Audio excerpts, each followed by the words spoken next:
Welcome everybody. Day 21 of the Democrat shutdown. It's now 3 weeks, since the Democrats have decided to close the entire federal government. I mentioned yesterday when we were gathered that this is now the longest full shutdown in American history. And yet again, Senate Democrats voted for the 11th time, 12 times overall, when you count House and Senate Democrats, to prolong the pain and keep the government closed. So we want to talk very briefly with you this morning about what that means, and then we're going to give you a little update on the Epstein matter.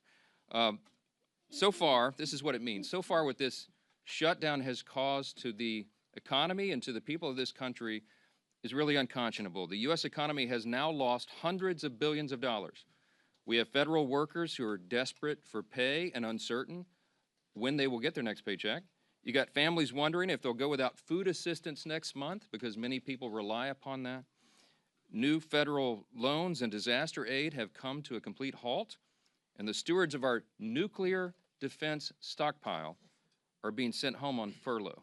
Think of the implications of all this. All of it hurts the economy, it hurts our national security, and it hurts the American people, and the Democrats seem not to care. I was watching Republican Senate Majority Whip Barrasso this morning on an interview, and he said it, I think, very succinctly. He said the Democrats are practicing the politics of pain. I'm not sure I could say that any better. That's exactly what it is. And you think of what's happening right now. Think of what they have demanded in exchange as a ransom, the hostage they've taken to reopen the government. They're demanding taxpayer-funded health benefits be restored to illegal aliens. They're demanding that we spend billions of dollars overseas for ridiculous programs that the American people do not support. They want to claw back the $50 billion that we just got signed into law on July 4th to support our rural hospitals and all sorts of other crazy things. They're demanding taxpayer-funded health benefits for illegal aliens instead of agreeing to pay our men and women in uniform and provide vital health services and all the things that our most vulnerable Americans depend upon. It is unforgivable. And this is an indisputable fact. Everybody can see this, and everybody in this room knows what I'm about to say is true. Chuck Schumer and Hakeem Jeffries are terrified of their far left base in New York and around the country. So they have given in to their demands to shut down the government so that they themselves can get the left's approval and somehow salvage their political careers. That is the whole story in one sentence, okay? That's why Schumer said shamelessly that every day of the shutdown gets better for us. Who's the us? He's talking about he and Hakeem and the Democrats who are afraid of the far left base. So today I want to put a finer point on some of the very real consequences we're seeing and what they mean for Americans around the country. And I'll zoom in on some of these key Democrat states where the senators continue to dig their heels in and vote against opening the government. Yesterday from NBC News, here's the headline: air traffic control staffing issues cause flight delays across the country. The Secretary of Transportation said 53% of flight delays are now due to staffing issues, and usually that number is 5%. From Colorado, food banks face growing crises as shutdown impacts become a reality. That's the headline from Sky High News. What are Colorado's two Democrat senators doing? You've got Hickenlooper and Bennett. They have both now voted 11 times to keep the government closed. Virginia, here's the headline yesterday, KSL.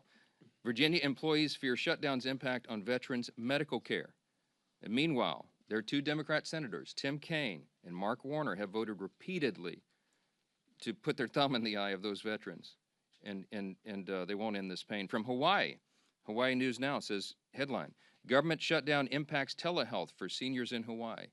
Seniors in Hawaii rely upon telehealth. Guess who's shutting it down? Their two Democrat senators, Brian Schatz and Mazie Hirono, voted again and again to keep the government closed and disrupt the health services for seniors in their own state. They've got a lot to answer to. From California, here's a headline, ABC 7 News. Alameda food banks step in to help TSA workers, families impacted by government shutdown. That is disgusting. And both of California's senators, Padilla and Schiff, have voted 11 times to block the pay of those TSA agents and their families, the paychecks they rely upon. From Illinois, WIFR, yesterday, federal courts in northern Illinois reduce operations due to government shutdown. The courts are reducing operations, and you've got Illinois Democrats Senators Duckworth and Durbin have voted to keep the government closed. We can do this all day long. That's a sample. Democrats used to care about the harm that shutdowns caused hardworking Americans, but now we can all see very clearly that was always based on politics and not principle, because they have thrown the principle out the window. And yesterday, there was an article from The Hill that laid bare that very fact. A Democrat senator was speaking anonymously and admitted, quote, people are going to get hammered if they vote for the House passed bill to reopen the government. The clean, nonpartisan CR, they're going to get hammered. Another insider said in that same story, quote, we would have enough votes to reopen the government if people were not terrified of getting the guillotine, okay? They mean it metaphorically, but in a political sense, that's exactly what they're concerned about. And think about the fact that we're just laying out here. These are simple facts. We come out here every morning and remind the American people of what's going on. Do not let them distract you from the facts. The American people would have an open government if Democrats were not terrified of their radical base. That is the headline. Every single one of you should write that. That's the ugly truth. The Democrats are not governing in good faith. They're covering their own tail. They're out here decrying the so-called forthcoming health care crisis, they say. It's the one that they themselves created. The Democrats created Obamacare. They're the ones that created a subsidy with an expiration date. They're the ones that did all of this. Republicans are trying to fix it. And they're trying to blame Republicans for the crisis they themselves created. They cry foul when we won't bail them out of their own shutdown. I don't have anything to offer, as I've explained. I don't have any partisan priority I can pull off of the CR to make it more palatable for them. There's nothing to negotiate. They just have to do what they've always done in the past, that they did 13 times during the Biden administration, and they did as recently as March of this year, to open the government so that people can get their services and their paychecks. And they go before cameras incredibly, and they just lie to the American people over and over. It's a stunning thing to watch. It's time to stop the political games. The Democrats have got to stop this so that we can get back to the work here. For the sake of the American people, I hope they do. I hope Democrats finally come to their senses soon and the pain will end so we can reopen the government and get back to the hard work here. Let me say this. Now, while congressional Democrats continue their dangerous political games, the bipartisan House Committee on Oversight is conducting its investigation into the heinous crimes of Jeffrey Epstein. And it has continued. It has not stopped during the government shutdown. You have some of the, as I like to say, some of the toughest bulldogs in Congress on the Republican and Democrat side who are united in this cause for maximum transparency of the Epstein files. I'm for that. Chairman Comer is for that, the Oversight Committee chair. You'll hear from him in a moment. All these leadership team are, all the Republicans in the House are for maximum transparency and always have been. My good friend, Chairman James Comer, is going to give you an update on that shortly, but I just want to make a couple of key points very clearly before I bring him up here. Congressional Democrats are rudderless right now. I don't know how else to describe it. They don't have a message, they don't have a leader, they don't have any identifiable set of policy solutions for the problems facing the American people. Their party continues to hit all-time historic lows in poll after poll after poll, and many of you have reported on that. These are objective facts. They're utterly lost as a party, and everybody can see it. So what are they doing? They see a shiny object, and they latch onto it. Democrats did not say one word about the Epstein files for the entire Biden presidency. They had all the files in the Biden DOJ. They didn't say a word about it. 4 years, not a word. And suddenly now, they somehow convinced themselves that the Epstein files will be damaging to President Trump and Republicans in some way that they've imagined. And so they feign outrage. Let me be very clear about this. I've met with some of the Epstein victims. Some of these brave women have come forward. They were here on Capitol Hill, as you all know. We heard their stories. It's gut-wrenching. It's disgusting what they've been made to go through, and they bravely came forward. We're working around the clock to ensure that justice is served, and also as part of the oversight to figure out why justice has been delayed for so long. All credible information we will ensure is released to the public, and we also, at the same time, are fulfilling our responsibility to protect the innocent victims. By the witnesses' own testimony, these ladies who've come forward, they estimate there may be as many as 1,000 young women who were subjected to these heinous crimes. And many of them have chosen not to come forward and show their faces and reveal their names because it would compound the harm that they've already suffered. And so we want to protect those people. That's the sum total of all of this. That's our responsibility. And short of that, we want maximum transparency, and that is exactly what the American people are getting right now. That oversight investigation, they're working around the clock, and here's what the latest update, if you're not keeping track. They have now subpoenaed and released 43,000 pages of documents. They have subpoenaed and released DOJ and Epstein estate documents, with more to come. They've issued 11 deposition subpoenas, and they've released Bill Barr's deposition transcript. Just a few days ago, they released the transcript from the interview with Alexander Acosta. They requested and begun to receive suspicious activity reports from the Treasury Department, and the department is fully cooperating in that. And they published letters from Eric Holder, Merrick Garland, and James Comey stating they had no knowledge or information related to the committee's investigation. Those documents include the ones that were released on Friday of last week, okay? The Epstein estate documents include his personal phone logs, his travel logs, his financial records, the ledgers that many people have been wanting to see, and even his daily calendar. The investigation and continued document release is ongoing even as we speak. And let me say this clearly as well. The Bipartisan House Oversight Committee is already accomplishing what the discharge petition, that gambit, sought, and much more. The Epstein estate files that have been this new treasure trove, the third batch of information released right now, was not even included in the discharge petition. Didn't even think of it. And again, the investigation is bipartisan, it's nonstop, and it's far broader in scope than what is covered by the discharge petition, and has already yielded significant results. Unfortunately, some Democrats, and sadly even a couple of Republicans, have tried to make this a political issue. They seem to be more interested in trying somehow to lay a glove on the president than in securing justice for these victims, and I think that is shameful. But as Chairman Comer will tell you, the work of the bipartisan investigation continues, and we brought him here to share with you some of those thoughts. Chairman Comer, thank you for your hard work, and take it away. Thank you. Well, thank you, Mr. Speaker. As Speaker Johnson already said, today marks the 21st day of the Schumer shutdown. Democrats' political games are hurting hardworking Americans. This week, essential federal workers won't receive their paychecks because Democrats voted against paying them.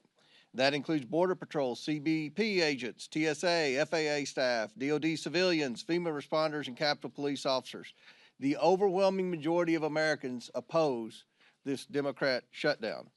Democrats know it, so they're trying to distract from the fact that they shut down the government by pushing a false narrative about President Trump and Jeffrey Epstein. Let me be clear. No one is protecting Epstein or his associates. The House Oversight Committee is conducting a thorough review of the federal government's handling of the Epstein investigation, one that goes far beyond the discharge petition the legacy media is obsessed with.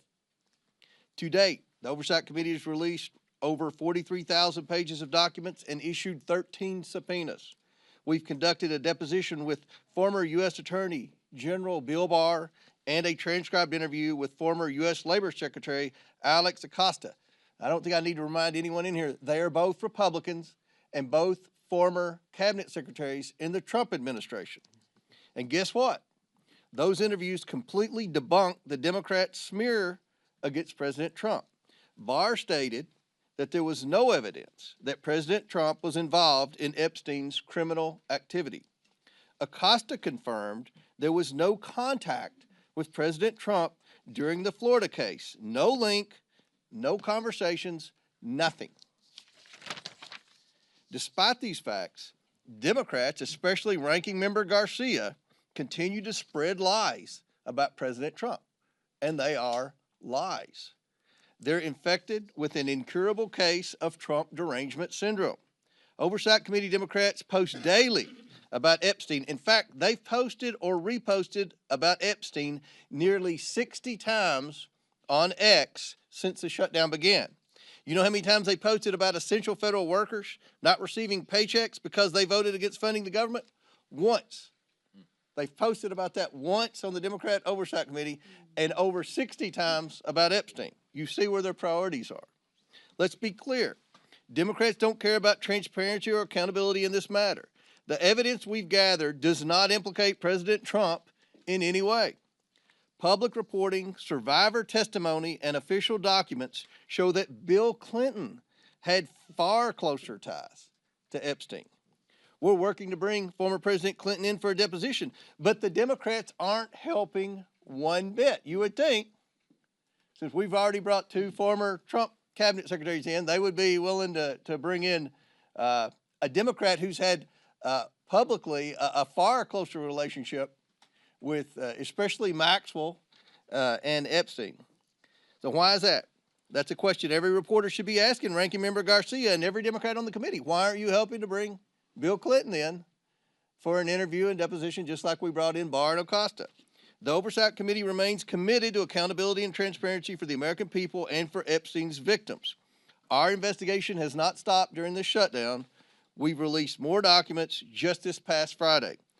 Democrats need to stop playing games and vote to reopen the government. With that, I yield back to the speakers.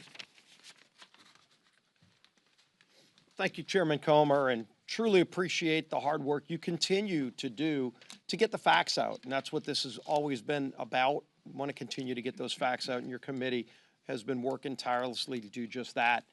As we enter the 3rd week of Chuck Schumer's shutdown, I think nobody can sum up just what is really going on better than the article yesterday in The Hill. You know, we've been saying up here for weeks that the real motivation behind the Democrat shutdown of the government is that they're afraid of the most radical far-left elements of the Democrat Party base. And yesterday, The Hill, in a pretty riveting article, laid bare the underbelly of the Democrat Party's motivation. It truly is fear of their own party's base that has driven the Democrats, especially in the Senate, to shut down the government. It's a calculated decision. And the continued votes, including yesterday, to keep the government shut down has been a direct result of the fear Democrats continue to have of their own party's base. Some of the most radical elements that you saw at the Hate America rally. We showed it up here on this dais yesterday with some of the most vile things that you saw. Many people that were holding signs calling for the death of the President of the United States. That's who Democrats in the Senate are most afraid of. And they're willing to inflict pain on millions of American families. And I think it's very important to understand what they're saying. There was one Senate Democrat aide who said people are going to get hammered by their liberal base if they vote to open up the government. So they're not concerned about the millions of families who are suffering because they're keeping the government shut down. They're just worried about getting hammered from their own base.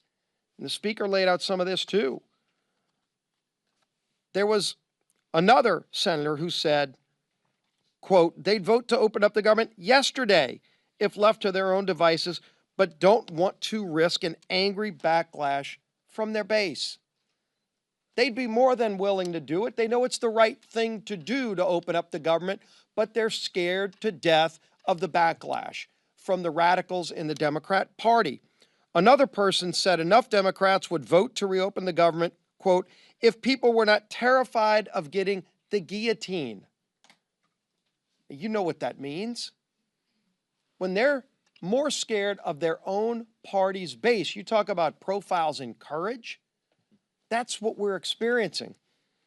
And maybe the worst was this, because the speaker's gone over and over with some of the different states and the pain it's causing, not just here in Washington, but all around the country.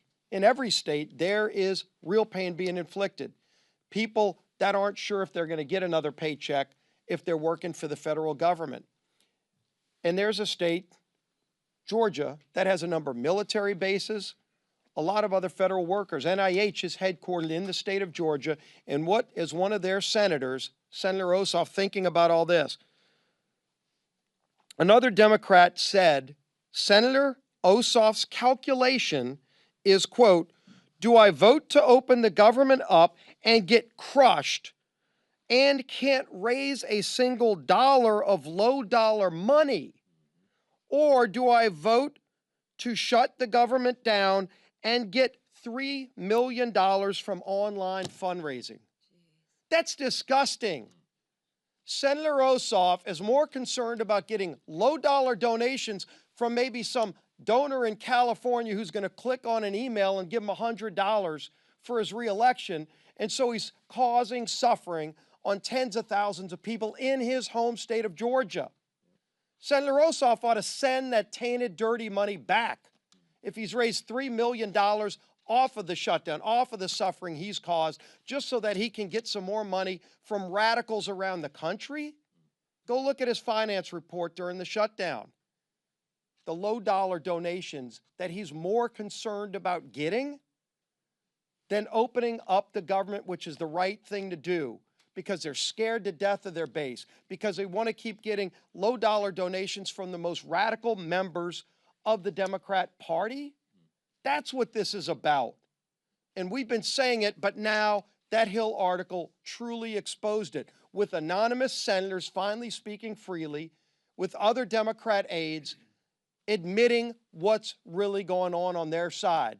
And when they asked the speaker, gee whiz, is there something else you can offer? What is there to offer to a party who's so morally corrupt and bankrupt that they're willing to sell out the American people because they're either scared of their base or they want to just keep getting low-dollar donations from donors around the country who are rooting for chaos for America, who want to undermine this country?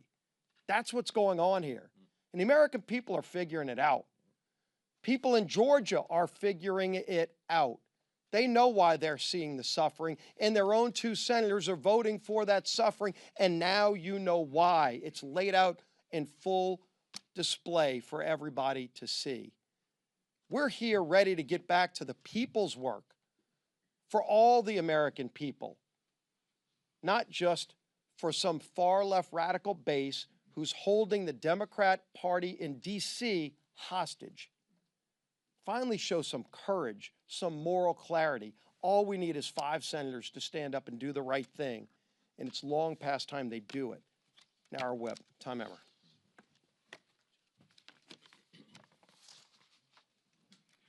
Welcome to day 21 of the Democrats' shutdown, where Democrats have now voted 12 times against funding our government.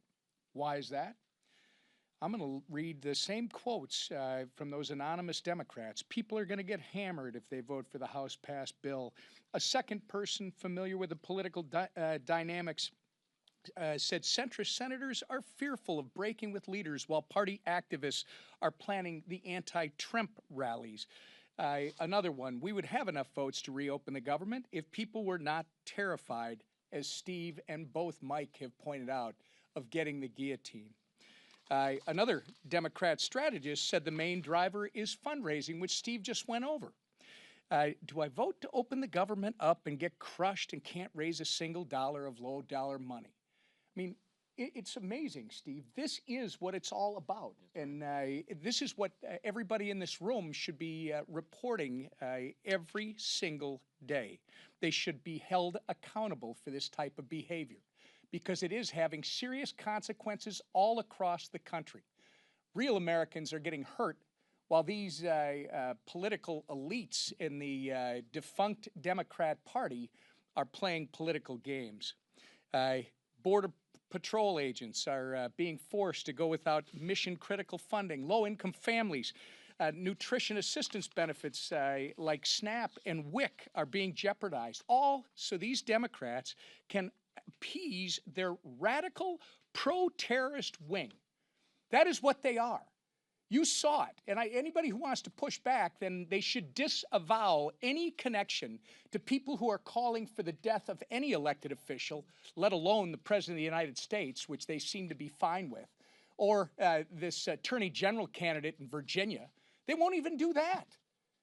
This is a party without a message, without a leader, and without a future at this point. They are well on their way to being left on the ash heap of history. It's despicable, and it's downright wrong. We've got news for Chuck Schumer and the soon-to-be former leader of the Democrats in the House. Your Hate America rally is over. It's past time for you to stop thinking about yourselves and start thinking about the people that you were hired to serve. The American people are not and should not be pawns in your shutdown games, and they should not be forced to suffer just so you can play politics here in Washington, D.C. put an end to this madness, pass our clean CR, and let's reopen this government immediately. Our conference chair. Thank you. Well, good morning, everybody, and thank you, Mr. Comer, for being here. Again, don't let the facts get in the way of a good story, right? Our side, a lot of facts. The other side, more headlines than anything, right? Press the other side on the facts, because the facts speak for themselves, no different than Chairman Comer laid out with all the work that he's doing, and transparency, right? It's been 1 month since House Republicans passed a bill to keep your government open. And how did Democrats celebrate? Well, they partied with communists and socialists who hate America, right? While Democrats were marching with their radical mobs, Republicans were actually meeting with Americans, listening, helping, and working. Let me give you a few examples. Congressman Siscomani visited a food bank helping families with food insecurity. Congressman Rick Allen stood with veterans left in limbo by the Democrats' political games. And Congresswoman Nicole Malliotakis thanked U.S. Park police officers while they worked without pay. That's the contrast. Because as the leadership team behind me said, I'm sure those low dollar amounts that they're raising, they're probably giving those monies back to the food banks and those people, right? No, they're putting it in their pockets. Republicans are working to help constituents navigate the chaos Democrats created when they chose to shut down the government. And the government and a shutdown should never be used for more wasteful spending. Democrats are performing for their radical audience. We see it time and time again. One side shows up for the American people. The other side shows off for their social media. The bottom line is this: Democrats are not fighting for you. They're fighting for the most radical 1% of their base. And of course, that low dollar fundraising number. They're also leveraging the shutdown to demand $1.5 trillion in wasteful spending, climate pet projects in foreign countries, and health care for illegals. But Republicans won't cave.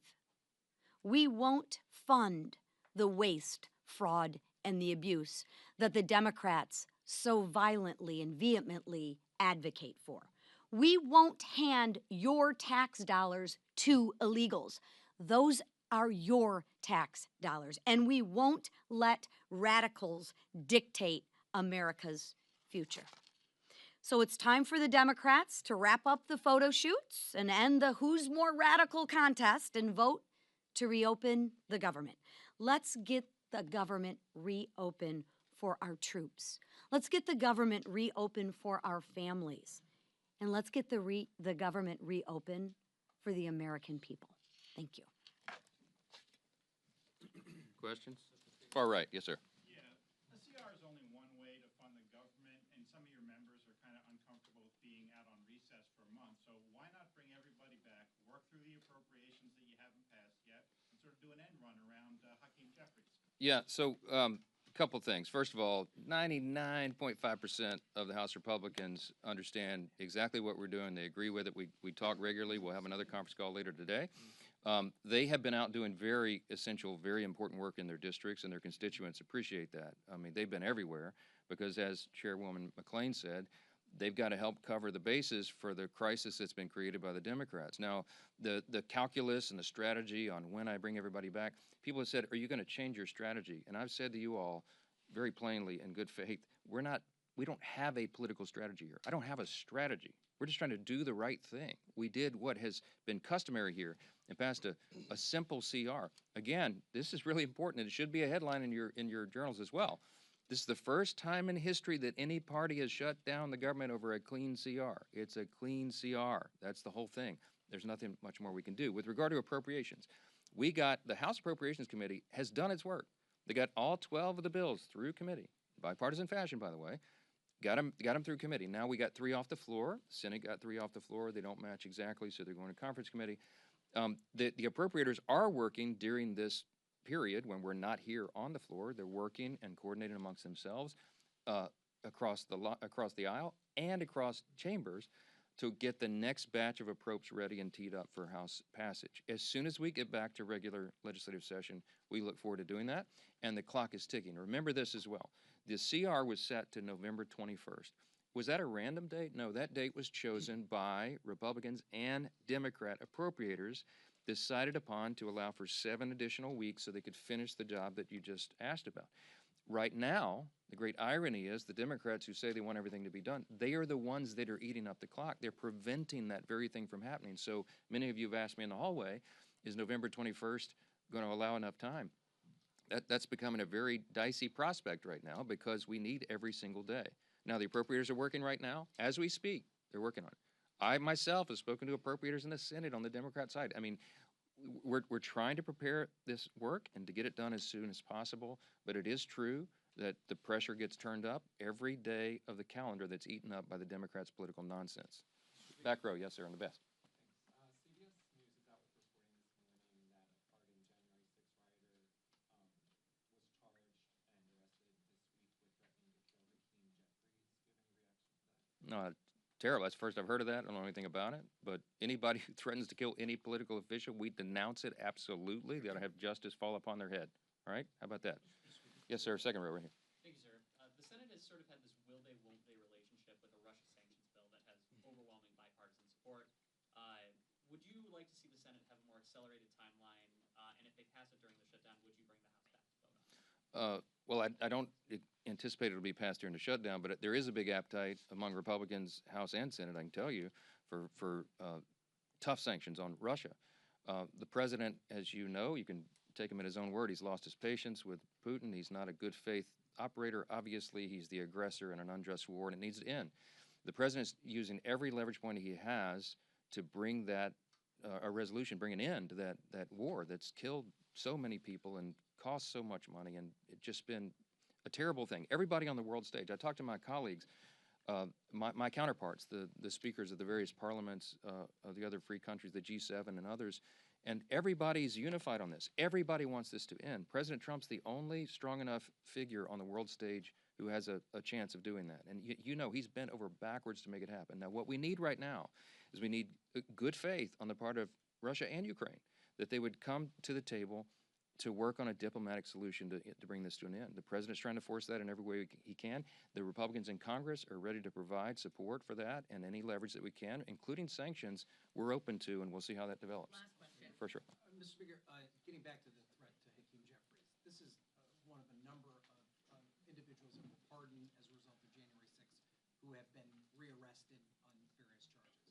Did President Trump make a mistake by just offering up a blanket pardon for every single person that was convicted as a result? I don't know any of the details of this at all. I don't know who's been alleged to have been involved in this. I will say that anybody who threatens political violence against elected officials or anyone else should be have the full weight and measure of the Department of Justice on their head.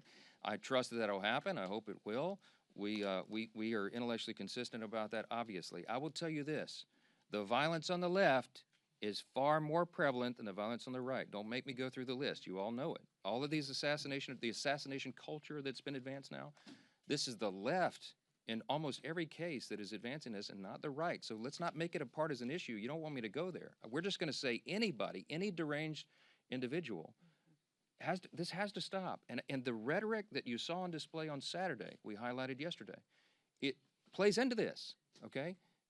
There are people that get triggered. There are deranged people in society when they hear elected officials participating in a rally that was paid for by Soros and sponsored by communists with signs and placards and mantras that were repeated that we should bring death to, fascist politicians. What they mean is they call every Republican a fascist now.